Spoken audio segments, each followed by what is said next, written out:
All right. So the first thing is make sure you know your formatting properly. All right. Like at this stage of the semester, formatting should, hopefully become or hopefully should be something that we aren't really thinking about at this point, because it's just like setting up our paper is something that we've done a few times. So make sure, and I'm in this, and I even wrote it on some of the papers. If you had issues with the formatting, check out this module on D2L MLA documentation resources, because it has this wonderful handout, okay, that you can download to your own computer, or you can just look at it on Word. But when you're setting your paper up, just make sure it looks like this, right? Name, instructor name, class, and date on the left, last name, page number on the right. If you go down here, this is how to get your page numbers up there. So, and then this, the rest just discusses like just the basics, Times New Roman, 12 font, double space. Don't skip extra lines between paragraphs so your paper looks like this. All right. There's really no need for that, right? So just keep your formatting basic. Okay, nothing fancy. All right. Also, make sure your margins are set properly. There are a few that look like this. Right. Okay. And there's a couple ways. Oops. All right, it's not cooperating. All right. There's a couple ways that you can set up your margins properly. All right. The first way, it's fairly easy. And for the most part, when you open Word, the margins are already going to be set to 1 inch. But if you're unsure, right, just go into layout and then margins and make sure you're set at 1 inch all the way around. All right. Or even if you are set to 1 inch, you might still have to mess around with your slide rule thing up here. All right. So before we start our next essay, our causal analysis, or before you start, getting into the content of your draft, just take a few extra seconds to make sure you're formatting your essay properly. All right. And to be truthful, many of you will have to take composition 2. Not all of you, it depends on your program, but many of you will have to take it. And some of your instructors, they aren't really going to spend time talking about MLA formatting. They're just going to kind of expect you to know it. And, if your paper is formatted incorrectly, they either won't accept it or they'll just knock some points out. So let's say, they knock off 10 points. So you're already at a 90 before they even started reading the paper, right? So formatting, it's just one of those things that it does take, time and repetition. But, after you've done it a few times, it should start to feel like more natural to you. But in the meantime, while you're still getting into the practice of it, have this handout handy. Okay, handout handy. Have this handout ready. Or, there's tons and tons of resources online as far as MLA formatting goes. You can even get your own MLA handbook online. Our textbook has an MLA handbook in it. So I think we have enough resources to at least be getting our formatting correct. All right.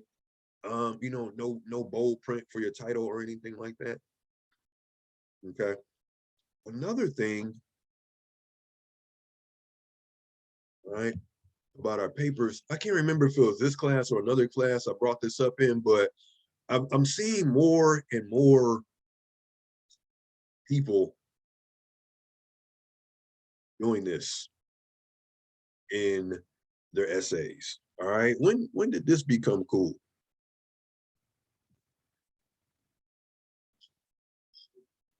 Always like blue. I've been using green as well. So green's a little bit darker. Doing what? I'm about to show you.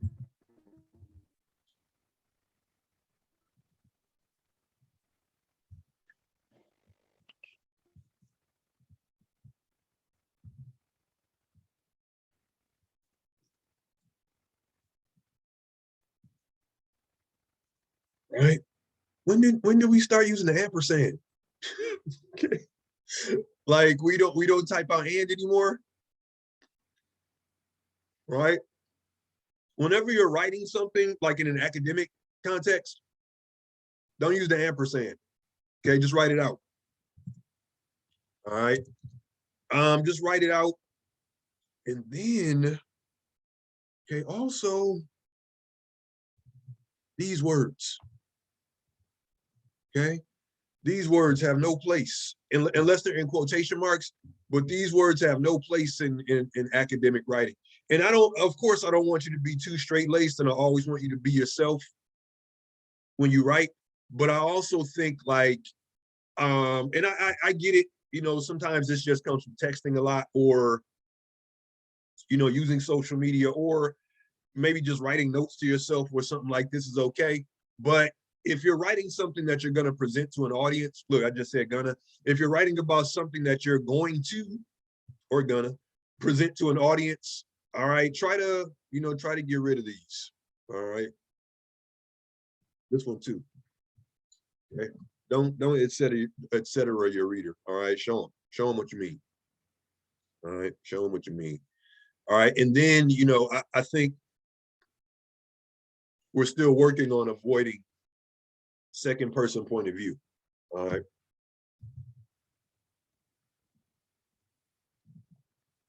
All right. And again, these are ongoing practices, which I totally understand. But those are just a few things that I want you to keep in mind before you start drafting your causal analysis. Okay. But yeah, like I said, the narratives, okay, narratives turned out pretty well. I'm happy with the way they turned out. But right, if you did well on these, I always tell students, anybody can do anything once, right? So now that you set the bar for yourself, now it's time to, as we move into this next and a little bit more challenging project, right? Now it's time to, keep that momentum going. All right. Now, if you missed last week's session, all right, the recording is in the Zoom sessions, Zoom recordings module, but the most important thing is, I went over the prompt, which is right here if you need it. All right, and then this is the example of the outline that's due today. So actually due 14 minutes ago. So D2L does tell on you when it's a little bit late. All right. So again, just if you haven't gotten yours in, get that in ASAP because we're about to start the next wave of this project, which is, if you remember from, our earlier discussions about the writing process, we just finished our pre-writing, right? Now we're about to move into the drafting stage, okay? And just like with our narrative essays, all right, I do want you to, for this first draft, just focus on getting your ideas out. Again, just like with the narrative, there'll be, a series of one-on-one conferences where we'll talk about your essay and some of the feedback I've given you. So it's just important that on your first draft, get your ideas out. And I think one of the best ways to do that is follow your outline. Okay, just trust your outline. All right, now, okay. There's a few differences from the essay we just did or a few differences between the essay we just did and the essay that we are actually about to start on. All right, some of you have already started, meaning I've just conferred with you about your outlines via email. And for the rest of you, I'm anxious to see, what you guys are talking about in this essay. Okay. Again, hopefully you chose something that you're interested in, like I said. All right. But as I was saying before, one of the key differences is this essay is not going to rely on our personal experiences. All right. In fact, there shouldn't be, like I, me, we, us, our, my, right, shouldn't be in this essay. Okay, so that's the first difference between this this causal analysis and the narrative you just wrote. No personal experiences. All right, no personal experiences for this essay. And another key difference is, you know, even though we aren't going full on research yet, there is a requirement that you consult some outside sources to help you develop your ideas. All right, so there's two differences. Another difference is, right, for our narrative,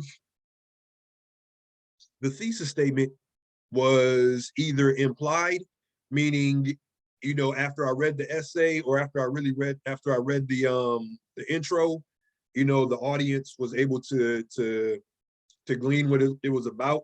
But for these essays or if it wasn't implied, it was just the I believe statement. That was cool. But for these essays, right, you need a clear thesis statement that is not an I believe statement. Okay, also a thesis statement that indicates, you know, whether you're going to be discussing causes or effects. All right, and today I'll show you a couple examples. All right, but your outline was supposed to have, even if it's, you know, just the thesis statement that you're still working on, meaning like you're working on the wording, at least, you know, for your outline, like I wanted the idea to be present, and we can always just mess around with the wording. All right. So need a thesis statement. And then the last significant difference brings us back to our textbook. All right. And I want us to start here because this essay is going to involve like just a different style of organization from the essay we just did. Meaning the last essay, you know, we were just telling a story about ourselves or about an experience, you know, that we went through. All right. But for these essays, we're going to be using our body, the body of our essay. Okay, you're going to be using your brains for this essay. All right. But you're going to be using the body of your essay to discuss those causes or to discuss those effects that you wrote about in your outline. And one of the ways to keep yourself organized is to be paying special attention to paragraphing. Okay. Now, I know we've all heard different guidelines as far as how long a paragraph should be. 5 to 7 sentences, 3 to 5, whatever. Okay, all those are right and all those are wrong. All right, and I say that because there's really no predetermined number of sentences that should go in a paragraph. Okay, but paragraphs have common features, right? And one of our common features, especially for this essay, right? It must start off with topic sentences. Okay. It must start off with topic sentences. Right. So let me get a Word document over here. Okay.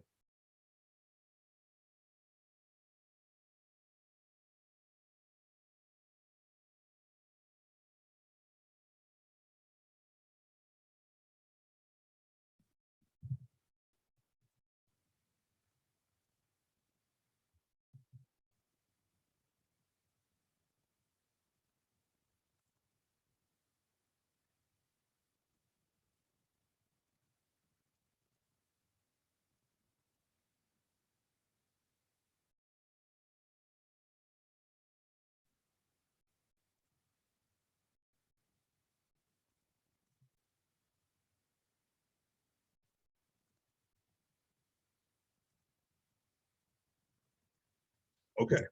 This would be called a working thesis statement. All right. Working thesis statement. It just means I got my idea. Okay, I got my idea. And if we were to flesh this paper out, it would just be a discussion of the effects of, many high schools not having adequate or not providing adequate mental health care for students. Okay. And this is all hypothetical, like I haven't done the research on this or anything. All right, I'm just using this as an example. Okay, lack of adequate mental health care for high school students can have harmful short and long-term effects. All right, when I revise this, I might just mess around with this wording a little bit, but for the sake of this example, we'll keep it. All right, so this is our thesis statement. Okay, now every body paragraph in our essay has to serve this idea. Okay, has to serve this idea. So in thinking of how to put our body paragraphs together, everyone must start with the topic sentence. And a topic sentence states the main idea of the paragraph. It tells the reader, hey reader, this is what this paragraph is going to be about, right? But it also tells you as a writer, I have to stick to this one idea in this paragraph. Okay. So if you're looking back at your outline, each one of those bullet points, right? Envision that as being a paragraph. Okay.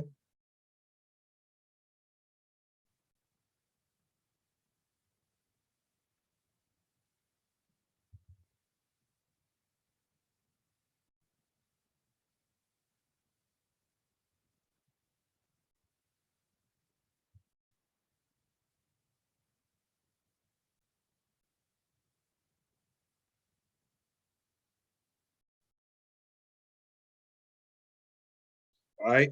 Now, okay, this example kind of took a morbid twist. All right. But say this is my first body paragraph. Okay. I begin like this. All right. Now, okay, the remainder of my body paragraph would be about this and only this. All right. And only this. So now that I told my reader that one of the effects is, increased suicide ideation. All right. Now that I told them that, I'll have to show them how that's true. All right. And that's how you develop a paragraph.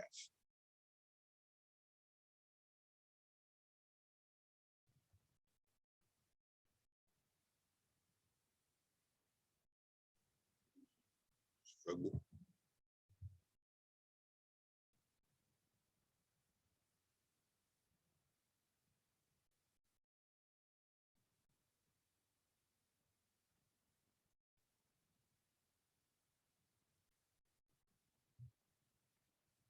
All right. And this would keep going. I would keep fleshing out this idea. All right. Keep fleshing out this idea. And when I got to my next paragraph,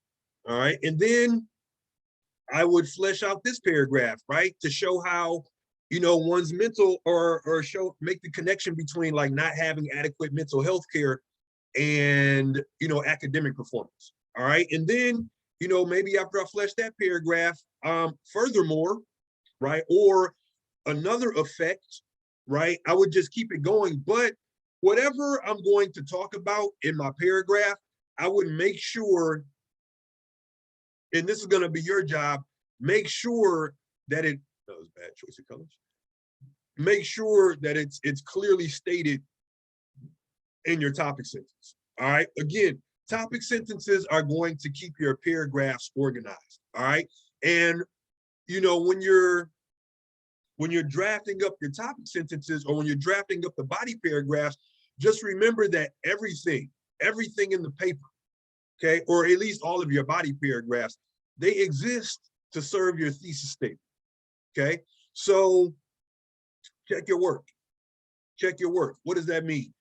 Check your work means when you're drawing up your body or you're drafting up your body paragraphs, look back at your thesis statement. Okay. What's the connection? And make sure the connection is clear to your reader. Okay, not just clear in your own mind, because most of the connections we make are clear to us because they come from our own minds, right? And we understand. We understand what we mean, but we can't make the assumption that our reader is going to know what we mean. We have to show them what we mean, or we have to be as clear as possible. All right, we have to be as clear as possible. So really, that's one of the reasons I had you all do these outlines. All right, I had you all do these outlines. Okay, just to help you stay organized. Okay, so that is one thing body paragraphs need. The topic sentence. Okay, breakfast over, or at least breakfast part one. All right. All right. So you're starting the body of your essay with topic sentences. Let me get my let me see if I can find my outline real quick.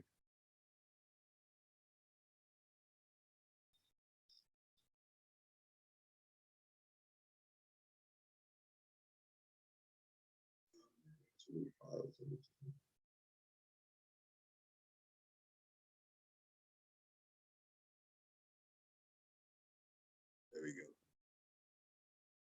All right. So if we're looking at this example, this is the outline example that's on D2L. All right. If you're looking back to your outline, okay, each one of these could be a topic sentence. Okay. Students often find it necessary to take a semester off to save up school funds. Okay. Or my topic sentence would speak to slower graduation rates. Okay. However you want to word it, but again, can't stress this enough, right? Your topic sentences state the main idea of a paragraph, and each one must be connected to your thesis statement. Okay, must be. Okay, must be. And I think it's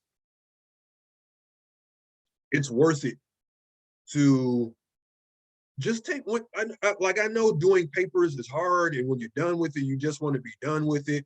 I totally get that. I was the same way as a student, but it's when you're done, it's worth it to go back and ask yourself these questions, right? Do I have a clear thesis statement? Definitely. Are my body paragraphs connected to my thesis statement? Do my body paragraphs begin with topic sentences that state the main idea? Okay, just ask yourself those questions, because your reader, okay, and definitely your instructor, right, is going to be looking for those things.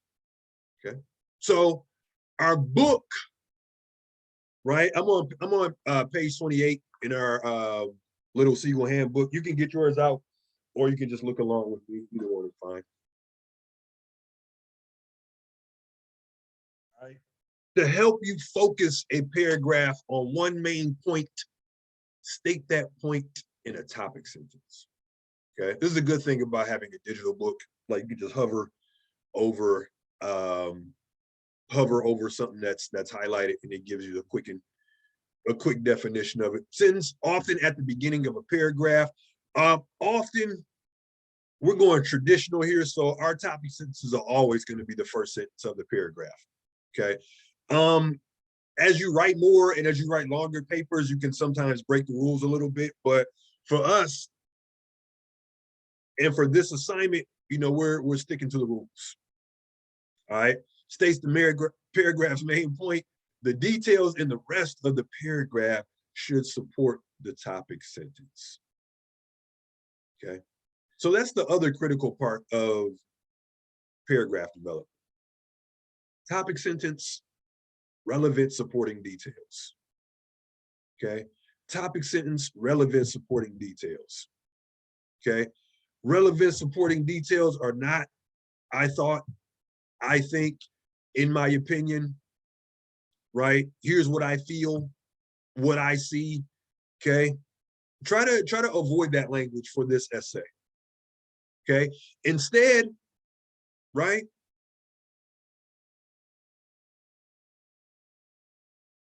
In addition to increased suicide ideation, low academic performance. So that's what this paragraph is going to be about, low academic performance. Okay. Show your reader that's true. Don't just talk about, that time you got depressed in 11th grade and, it caused your grades to slip. And that may have happened, right? And that's certainly a valid experience.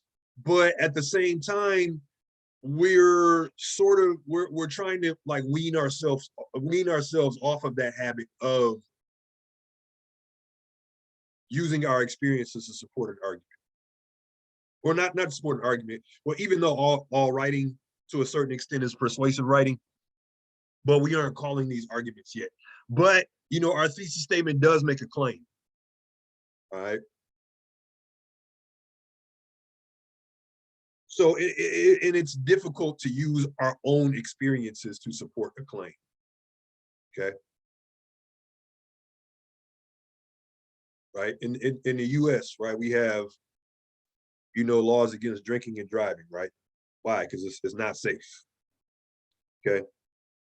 But I drink and drive all the time. Okay. And I've never been in an accident. Right. Therefore, drinking and driving is safe. Okay. What's wrong with my logic there? All right.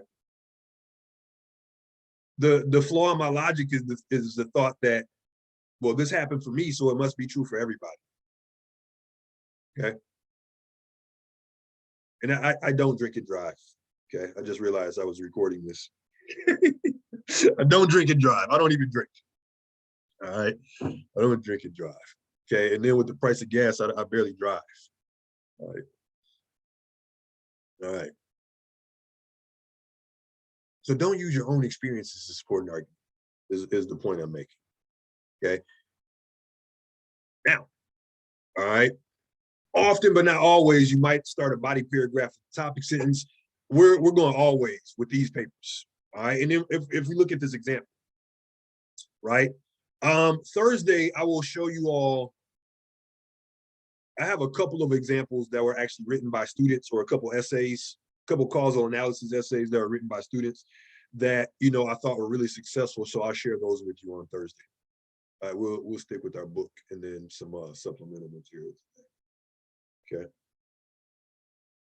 The Electoral College was created by our nation's founders to prevent one region from controlling the country. Okay.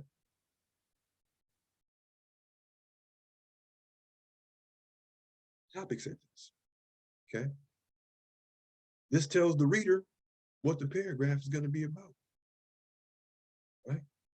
Now, it's your job after this topic sentence to stick to it. Okay. Show your reader what you mean. When the US was founded, most of the population was concentrated within a few states, and those states would be able to dominate the country if the government were to pursue a pure democracy, or if the government were a pure democracy.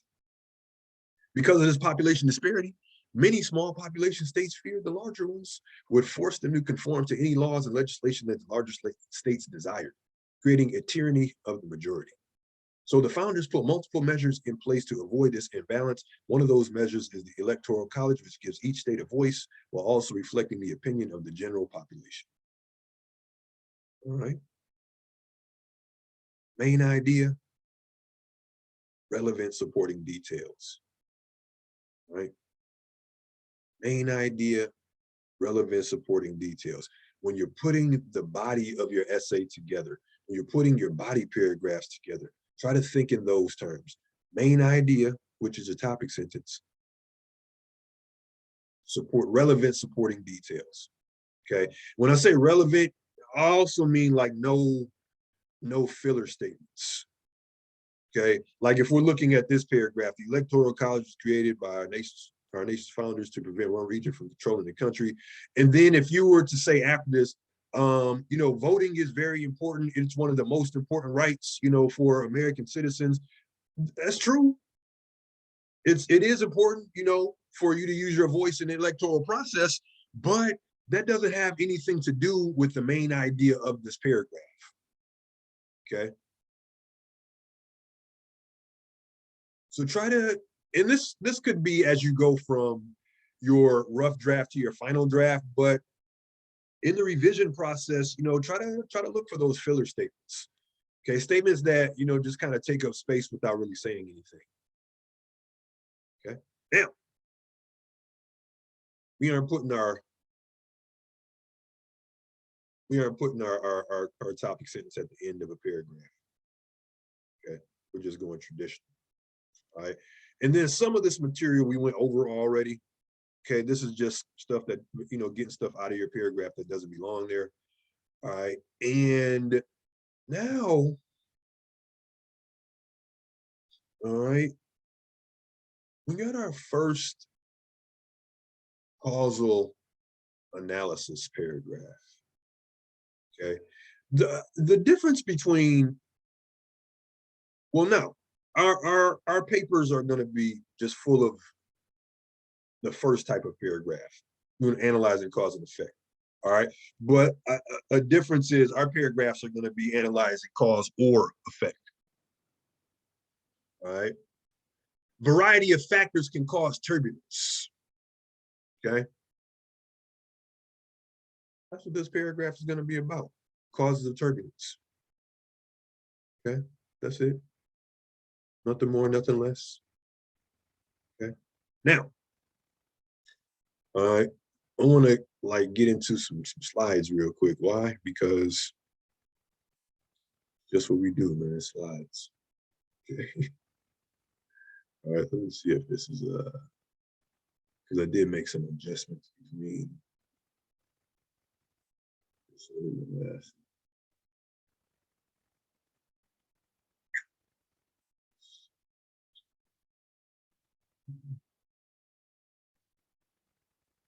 Yeah, some nice sunlight coming in my room.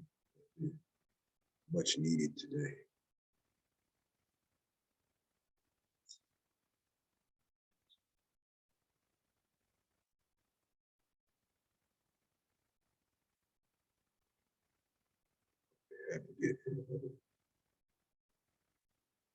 There's a version of this on you guys' D2L page, but I just want to see if it's the same version that I had updated.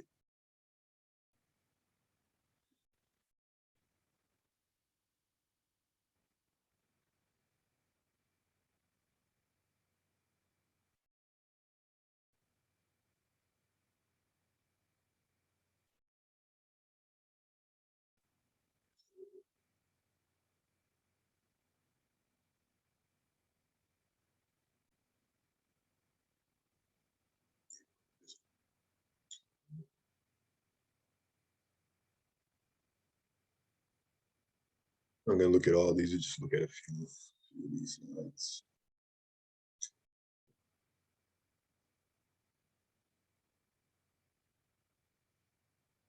All right. So, as I said, Thursday, the last time we met, causal analysis, just a fancy way of saying cause and effect, or just a way of explaining what happened or why it happened. That's it. Okay. So if we were to break this assignment down into its most simple form, it's just you discussing either what happened or why it happened. Okay, what happened or why it happened. Okay. So keep it simple. All right. Now, just a couple pointers before you start drafting. All right. First thing is,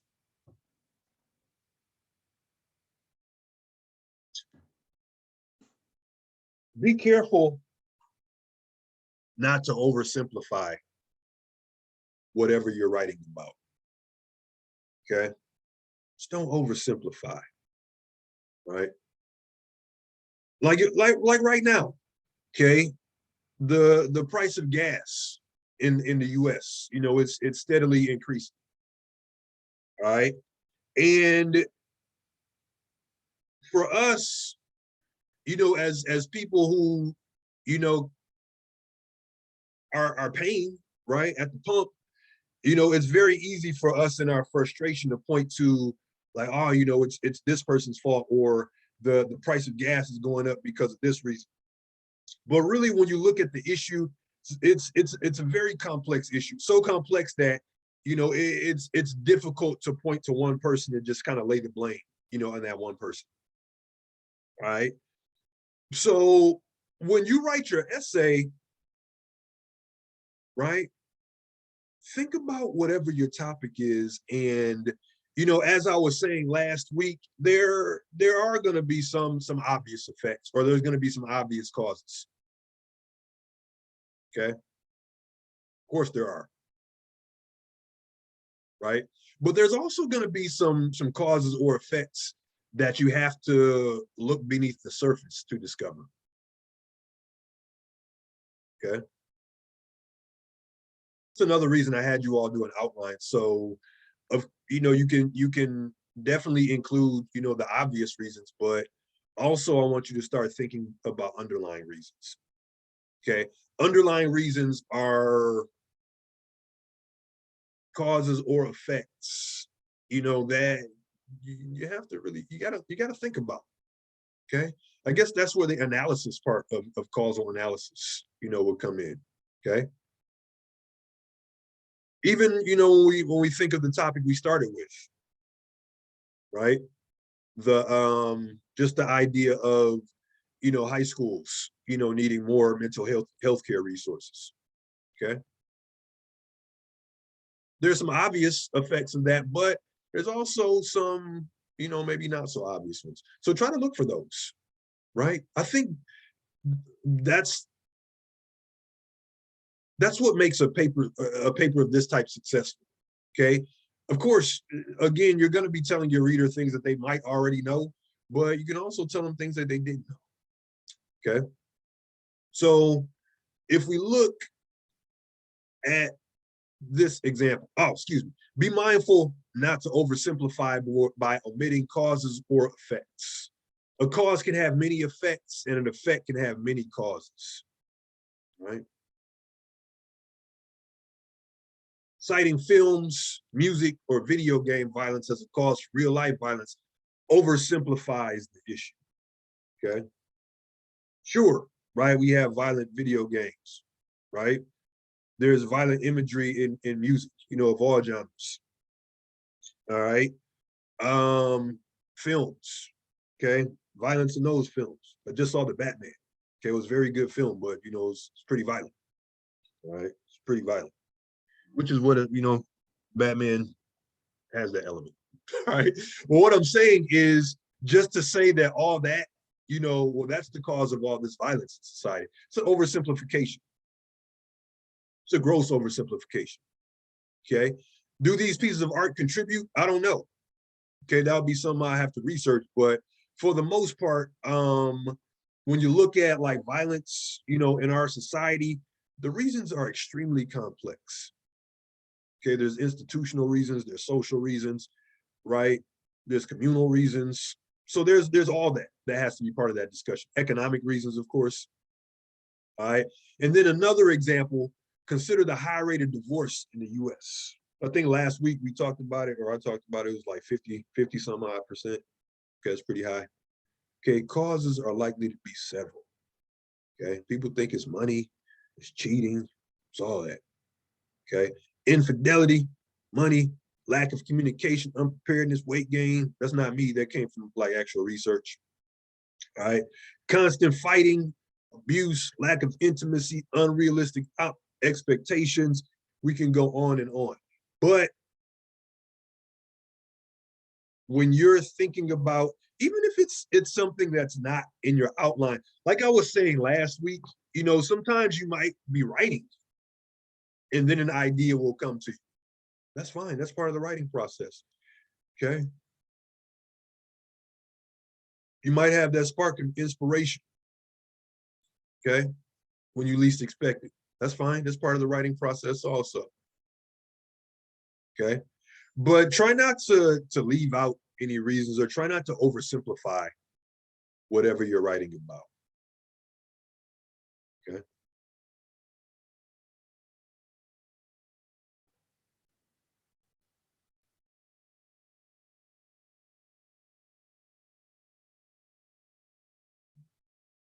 Okay.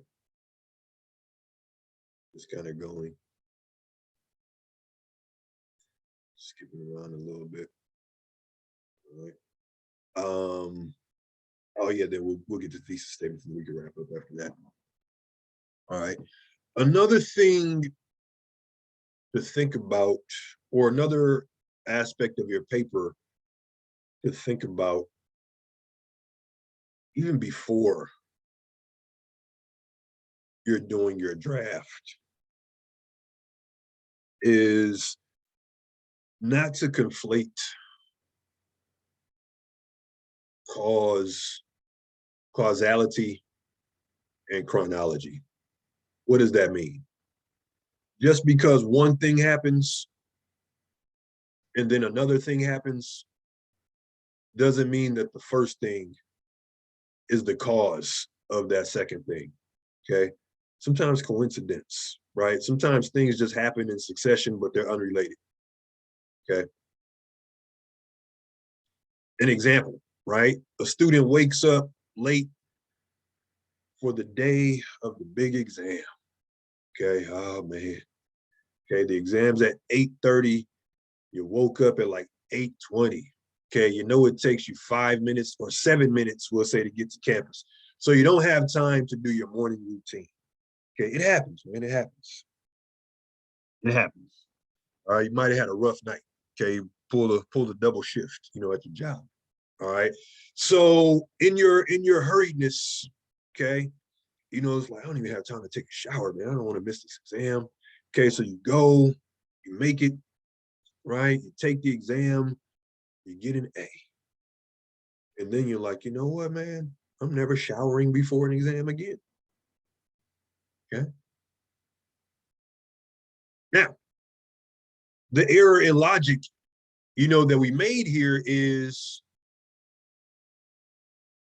the student, not taking a shower did not cause them to get an A on the exam. Probably they got an A because they studied, right? They studied using good techniques.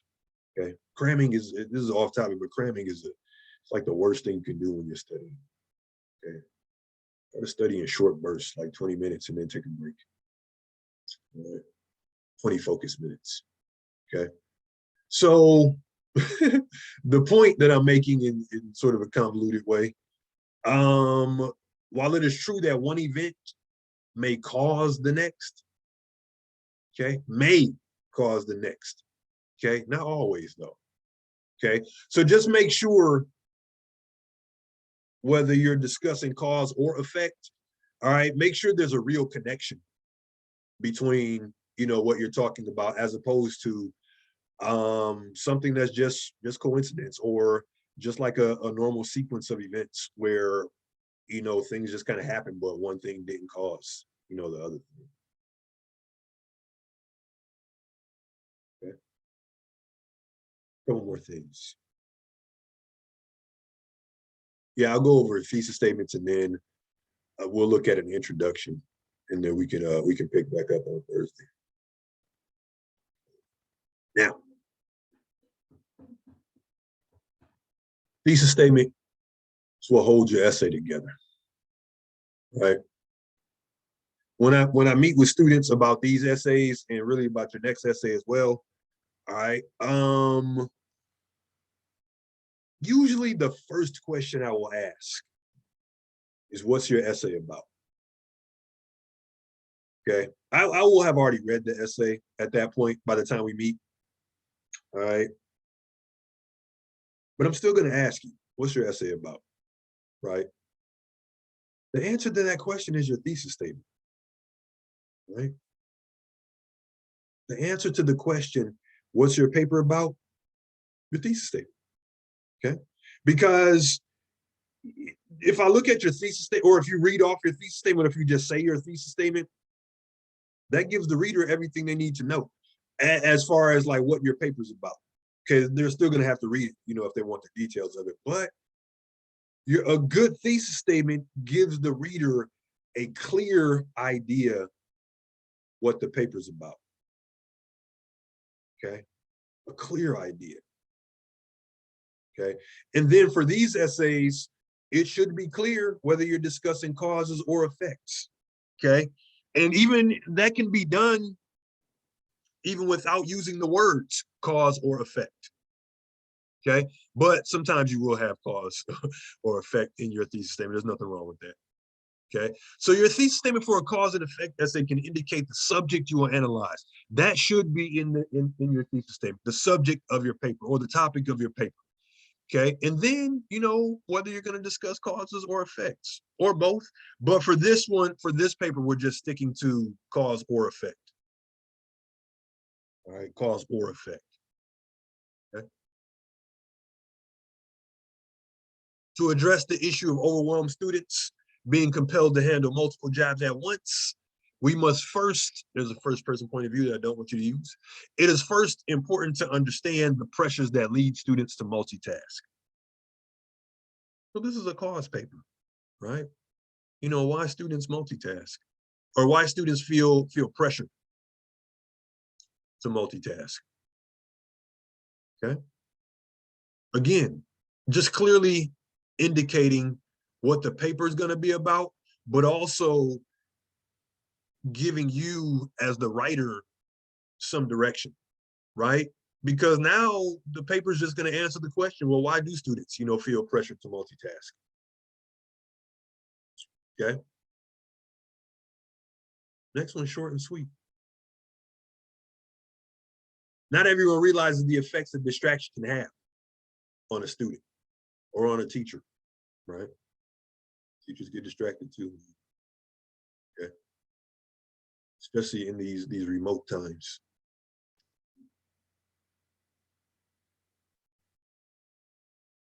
Effects of distraction on students or, you know, whomever you want to focus on in this paper.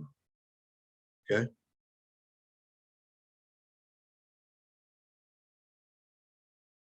Make sure your thesis statement is clear. Okay. Read it back to yourself. Read it to someone else. Upload your draft to NetTutor. Go to the ASC and get a tutor, right? Read your paper to someone whose opinion you trust.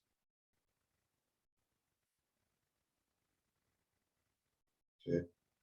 But, you know, do whatever you have to do to make sure your thesis statement is clear.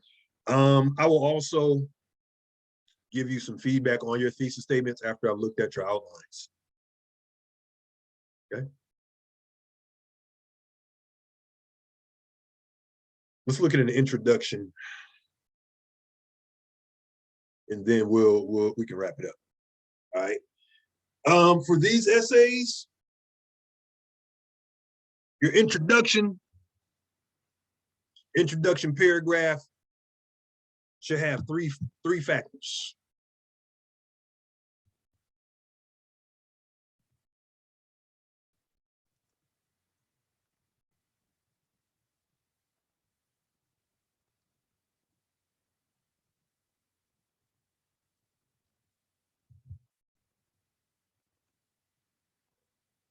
All right. Doesn't matter what you're writing about. Okay. Does not matter what you're writing about. The topic of your paper does not matter when it comes to having these three elements in your introduction. Okay. You need a hook. Something to grab your reader's attention. Okay. Something to keep them reading. All right. Maybe an interesting statement, maybe a provocative statement. Okay. Maybe there's an interesting statistic you found. Maybe there's a quote that you found, a short quote. Okay. Here's how you lose your reader's attention immediately. .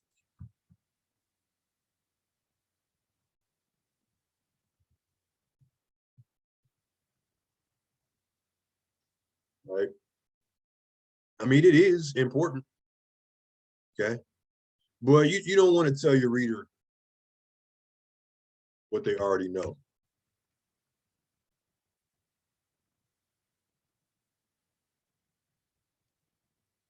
Here we go. Don't start off like this.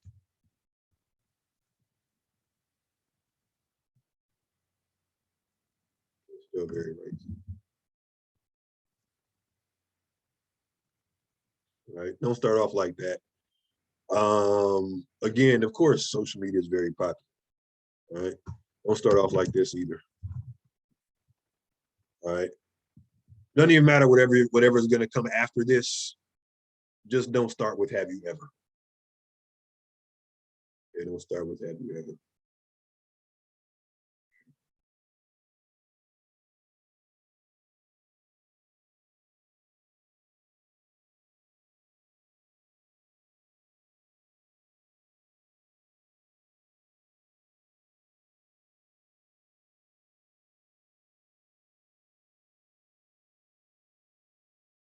Need some background too. What does your reader need to know? What do they need to know to be part of the discussion that you're about to have? Okay. If you're writing about something that's a bit obscure or something that, the average layperson may not know about, maybe your background is a bit more extensive. But if you're writing about something that's, fairly commonplace, think about what you can share with them, with your reader, to, again, just get them involved. How can you contextualize, what you're going to say in the rest of your paper? Okay. Because you need some build up to your thesis statement, right? So you need a hook, you need some background, and then you need to present your thesis statement again, which is the main idea of your paper. Can't stress the importance of the thesis statement enough. Okay. So here's an introduction, right? And you know what? It has all these elements. And as you're putting your own paper together, you can go back through your mental checklist. Okay. Okay, do I have a hook?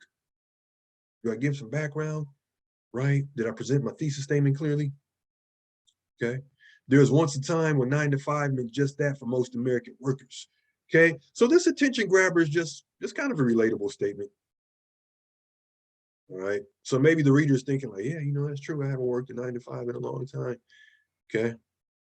Beating the rush hour traffic in the morning to make it to the office in the late afternoon stampede out of the office sounds familiar to a great deal of employees.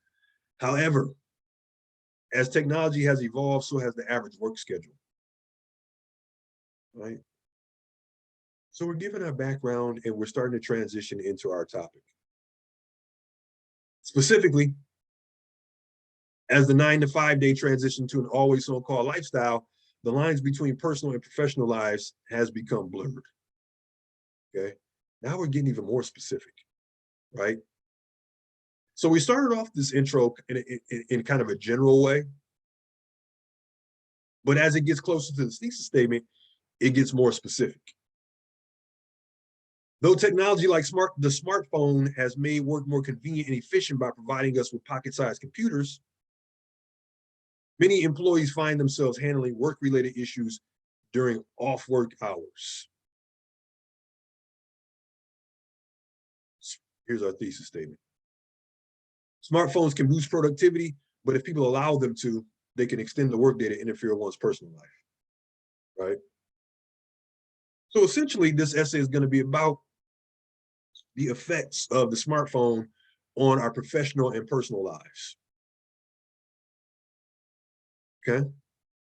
And that's clear from our thesis statement, right? So as you all are entering this drafting process, think about how you're going to start,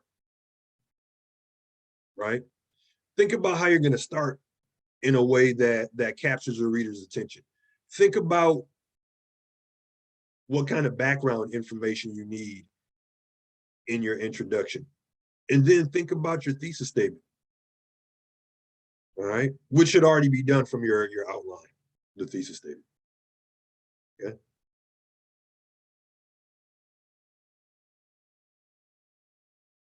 Try to visualize your paper. All right. Try to visualize your paper. And then finally, try to spend a little bit of time each day working on your paper. Just a little bit of time every day. Okay. I think that's a lot less stressful than trying to crank this whole thing out, right before the deadline. Okay. Now, Thursday's class, we can pick up where we left off. I'll show you a few examples from students.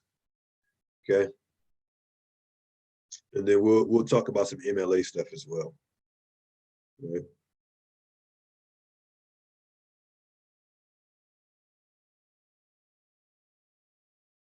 Everybody still alive out there?